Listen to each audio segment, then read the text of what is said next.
expensive, cause winning's expensive. I got expensive, cause winning's expensive. I've been reading all the war, and I've been shutting down the stores. Cause when it rains in the forest. And welcome to Put That Coffee Down, the Freight Sales Show for Closers. My name's Kevin Hill. I'm your host, as usual, here on FreightWaves TV. It's 12 p.m. Eastern Time on Tuesdays, and we're here every single week talking about sales in the freight industry.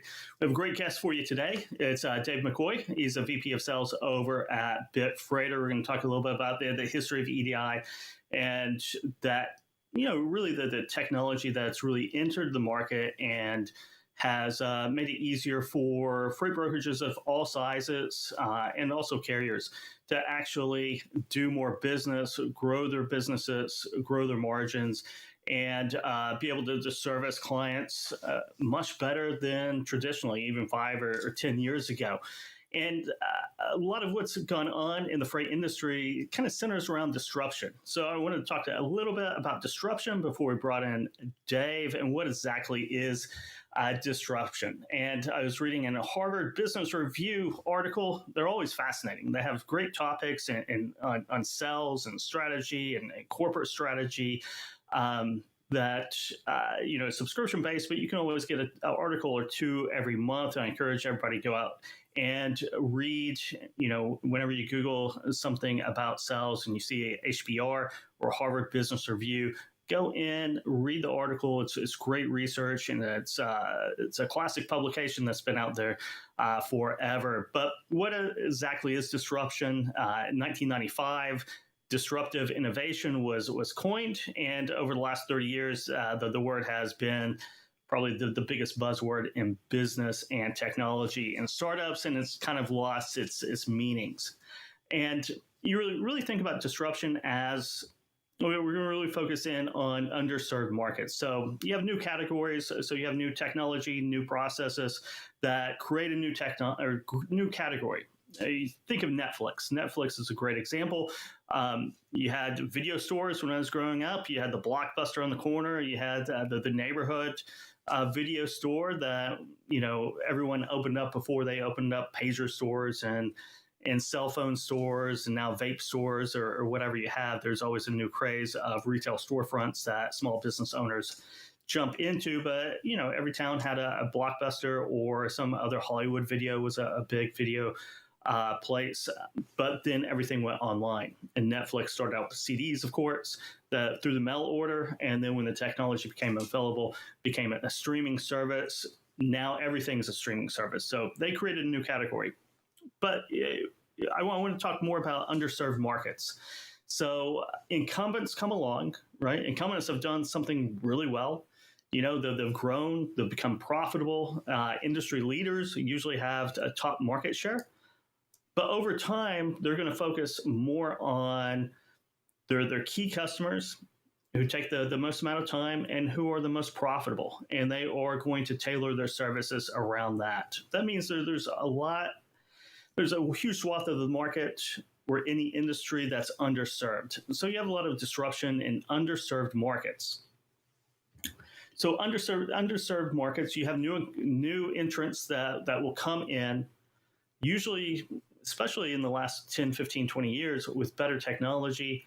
They don't have the legacy technology that they start from scratch and tailor their services around that underserved market. Now, as they become more successful, more mainstream or more of those highly profitable companies enter their world, and that is where Harvard Business Review defines where disruption begins. So it is when new entrants come in, that they tailor their services around an underserved market. So usually those are the small and medium-sized businesses. They come in where those are ignored or just too cost prohibitive for their services to really adopt on a massive scale. And what we've seen in freight tech across a lot of different things, we go with TMSs, we can go with digital freight matching has been a huge boom over the last 5 or 6 years, where it's too expensive to get in the game. But now there's a plethora of tools to go out. You don't have to worry about building it yourself or the legacy integrations or updates to a lot of the technology. You can go out and buy it off the shelf. And you can buy off the shelf what the largest freight brokerages in the world use and offer those same services to your customers. So part of disruption is, on an industry scale, but it's also on a company scale too. So if you think about integrating technology to disrupt your own sales process or bundling those services or selling in a way that no one else is doing and attacking an underserved market, you'll see success. And I think that underserved market a lot of time has to do with niches as well. And niches have the riches because you can concentrate on one particular thing and then branch out after that. But I encourage you to go read. You can go Google Harvard Business Review. What is disruptive innovation? It's a great study article that they have on the website, and you can read it for free and start thinking and start percolating, start marinating those ideas in your head of how you can employ the concept of disruption into your company, into your market, into your sales process, and earn more money, win more business today.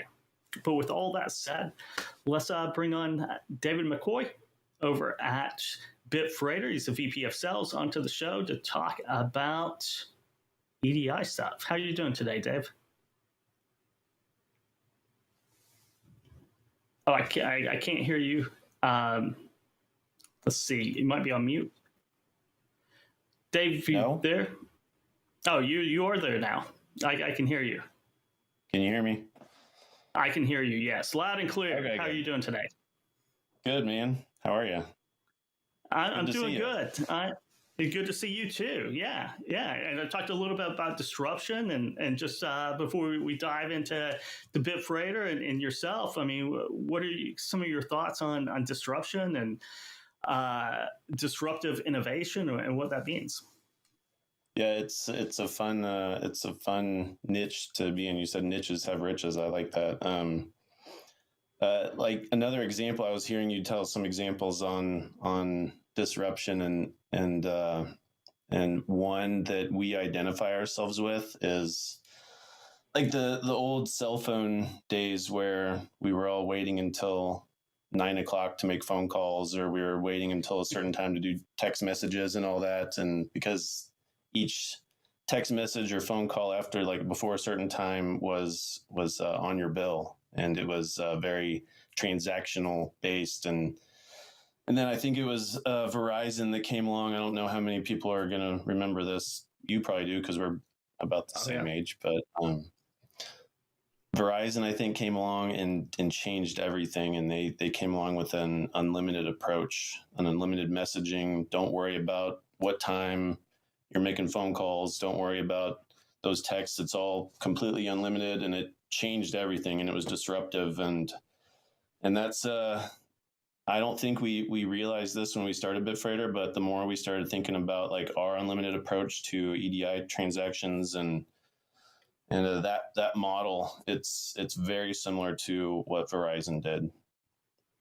You're exactly right. And we talked last week, and that's where I started thinking about disruption. And it's a great example with Verizon, and before Verizon, you kind of had those phone cards where you could get discounted rates and all that. But yeah, the status quo, the standard was, it's going to be very expensive during the business day to make calls, and you had to really use it for business purposes. So then after 9 o'clock, you could talk all you wanted to. It's unlimited after 9 o'clock. So you can talk all night to your friends and family.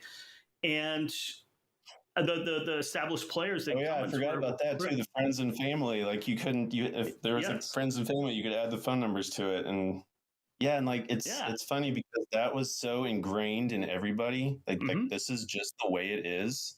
And before that, there was just landlines, and that wasn't the way it is. But then the cell phone market cropped up, and it was just it was ingrained in everybody. It's a stigma. And so no one really thought outside of that until Verizon came along, and it just made sense. And so that's the way it is now. It's the way it always has been. And now that's just the way it is. So maybe someone will disrupt that model somehow. I don't know. Well, you talk about landlines. Landlines were disrupted by cell phones. Cell phones were the way they're built were disrupted by a player, Verizon.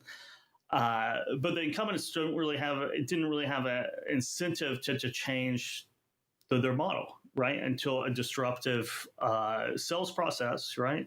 And that disruptive, I think Verizon, whenever that came in, it was probably because of, I'll say technology, but probably cell tower coverage had matured to a point, and the business had matured to a point to where there was additional bandwidth out there that could be used. And Verizon took advantage of that and offered a service, right? A billing plan that appealed to everybody. Exactly. Yeah. Yeah. And it was along the line of, as we started getting going and offering unlimited transactions for EDI, an unlimited model across the board with all of our pricing, that we all of a sudden it hit me like, this is exactly what Verizon did. And it's, it changed everything. And now we're here to change everything too. Yeah, so let's talk about Bitfreighter, and also for those out there who are unfamiliar with kind of the history of EDI or what that is exactly, a little brief background about the history of EDI and Bitfreighter. Yeah, the history of EDI actually goes back very far. I've traced it back to like the 1940s, as far as like in the airline industry, getting messages to and from a cockpit. So it's a little different, obviously, since then. But in our industry, it's been around for 20 plus years, and essentially all it is it's the technology of getting information from one system to another. So you have two separate systems that are written in completely different languages, and you need to instantly transfer language from one system to another. And so in our world, that typically revolves around a shipper system, a shipper transportation management system, having data in that system and instantly sending it over to one of their carriers via this EDI. And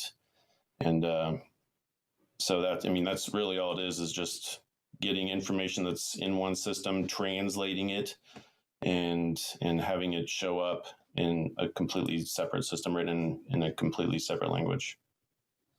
And most of that, that's where electronic tenders and things like that, how shippers and carriers and freight brokerages, 3PL intermediaries have communicated back and forth, as you said, for 20 years now. Yeah, probably. More than that, definitely. EDI does the, load tenders, status updates, acknowledgements, invoicing. So all of that is completely automated. And yeah, it's been around for 20 plus years. You could probably trace it back 30 years. And it's kind of interesting that this technology has been around for so long, and there's been this stigma over it that it's like a necessary evil in our industry. And so I spent like 12 years at DAT, and I managed hundreds of accounts that used the DAT TMS and visited brokers all over the place. And anytime that we talked about EDI and integration with their shippers, there was like, oh, we don't want to get into that unless we have to. And like that's a shame, really, when you think about it, because this industry could have been automated for 20 plus years. Brokers could have had full automation across their entire business for 20 plus years, and it just didn't happen because it's expensive, it's painful. That those were the stigmas around EDI. I was a small freight brokerage. I worked for small freight brokerages, and it was painful. It was painful because you'd land a customer, you need to do the EDI integration. It took a long time. It was confusing. It was expensive, and at the end of the day, it was risky because I got a yes today to get on the shipper's book. That might not be a yes tomorrow. You know, the market might change, their situation might change, someone else might come in, an incumbent might come in that's already moving freight and offer for a better deal because those arrangements weren't firm, right? So by the time you got EDI set up, everything might have changed. So it was risky. So that is a perfect window for Bitfreighter and Bitfreighter coming in. So explain a little bit about Bitfreighter, what you guys do, and what problems that you're addressing. Yeah, it all kind of came about when I was still at DAT and managing those accounts that used our TMS, and like I was saying, I was getting calls like once or twice a month from people saying, "Is there anything else out there for EDI? I'm paying $2,000-$3,000 a month for maybe just like one shipper, and that's crazy. Is there any other options out there?" And the answer was always no. This is just the way it is. It's the way it is. And one of those calls was someone who decided to do something about it, and that was Brad Perling. He's our CEO, and he started a couple brokers, and one of those brokers used our TMS, and so we got to have a close relationship. And yeah, he made that phone call to me. I told him the same thing I told everybody, and he left that with why is this the only way, and started researching it. And he found a tool for his own brokerage that solved that issue with that shipper, but still his mind was working like there's something out there, there's something that we could change here in this industry. And so he stepped back from the brokerage. He found a developer. They teamed up, started Bitfreighter, and with the idea of let's not do transactional anything. Let's make everything unlimited, because EDI and that automation behind it should be rolled out to an entire brokerage. It should be a way to automate an entire brokerage. And so, yeah, we came in with an unlimited message model. So what that means is, like, right now with EDI, it's very transactional based in our industry and has been for that 20 plus years, to where, you it's that necessary evil of a shipper telling you have to do EDI to keep their business, or you have to do EDI to get our business. And so once you get that in place, you're either paying per load, per little character, or the information that's flowing back and forth is being charged like per character. And so it's very volume based, and you might be paying hundreds and hundreds, if not thousands of dollars a month for one shipper. And so we got rid of that entirely. Yeah, I think that goes back to the disruption at the beginning of the show and pricing models, and where the incumbents, in this world are tailoring their products and service for that high volume, right? And not necessarily for the freight brokerage with one shipper, right? So you're paying those additional costs on that because the business is driven by the highly profitable customers that really make the most sense, that Pareto rule of bringing in the most revenue and profits. So you have an underserved market there. Yeah, for sure.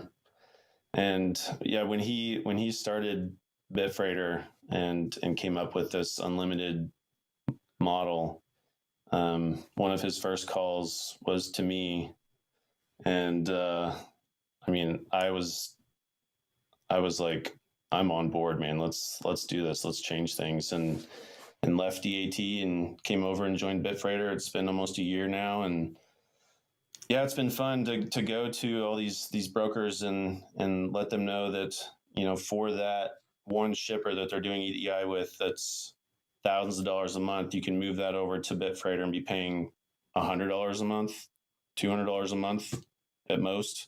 And that, like, is an initial sweet, we saved money, but what we want them to see is now you have the ability to scale and roll out automation to your entire shipper base. So we've kind of flipped the switch there, where now brokers are reaching out to shippers to get them on EDI because it makes sense for the broker to automate their brokerage. And then before, for years, it was the other way around. It's the shipper is contacting the broker, forcing it down their throat. And it's a you want to avoid it at all costs. You know, the EDI conversation, whenever you're talking to a shipper, you want to avoid it at all costs. And that's where the value is. You said it right there. The value is using that in the sales material, right? Now freight brokerages that were scared to get into EDI conversations, that's in their pitch deck, right? And then their sales presentation, right? Oh, EDI, no problem. And that's a growth mindset type of employment instead of just trying to cut costs, right? Cut costs on existing business is good, right? But what you really want to be in position in is have freight brokerages out there actively trying to get EDI contracts or contracts with shippers and business with shippers where they can easily employ EDI resources, right? And it grows their book of business. It's all about growth all around.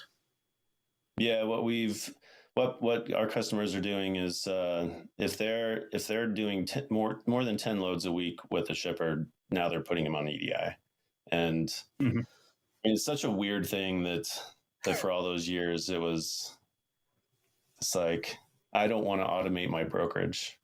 It's like such a weird thing to think about now.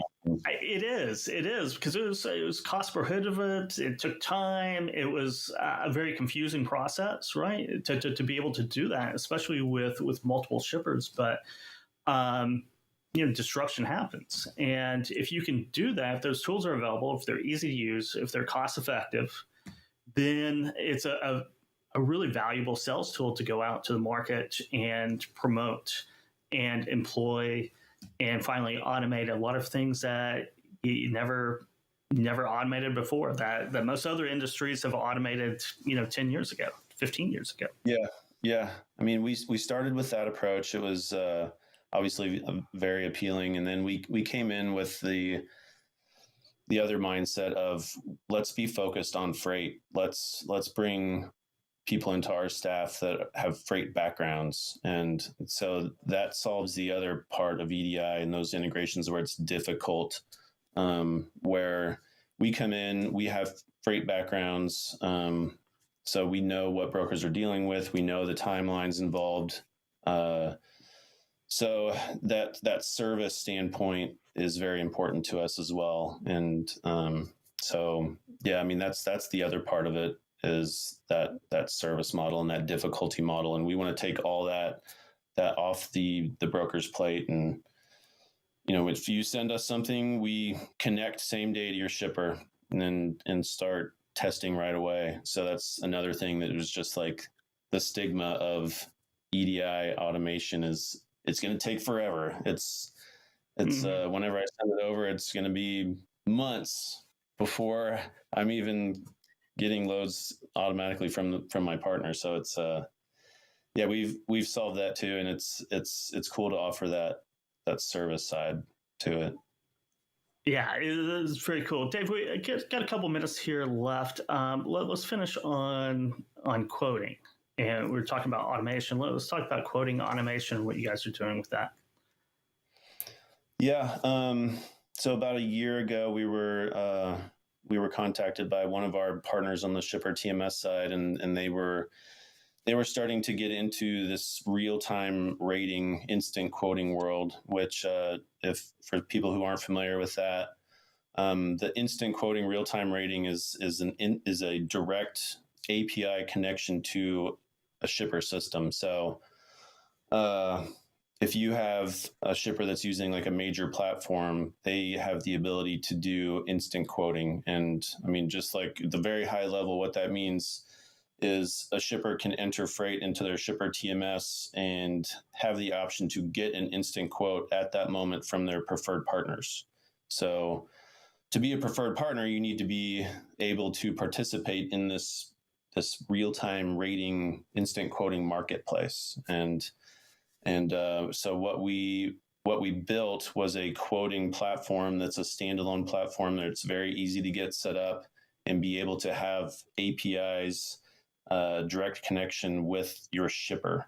So at a real world level, you have a load planner on the shipper side that enters in freight into their system, and they can click a button at that moment that says, give me a quote from my preferred partners. And so they click that, it delivers an instant quote straight to them in that moment, and they have the ability to accept that. And then we use EDI to push that into the broker TMS, and notifications go off that, hey, you just got awarded freight from shipper XYZ. That's great. Yeah. That's perfect. And to learn more about Bitfreighter, you can go to Bitfreighter. You can find you on LinkedIn. Is it bitfreighter.com? Bitfreighter.com. We'll be at TIA as well, booth 211. So we'll see you there. Perfect. Thanks. And that wraps it up for this episode of Put That Coffee Down. I got friends only want to talk business. I got expensive because winning's expensive. I got expensive because winning's expensive. Supply chain leaders are on the front lines. Our experts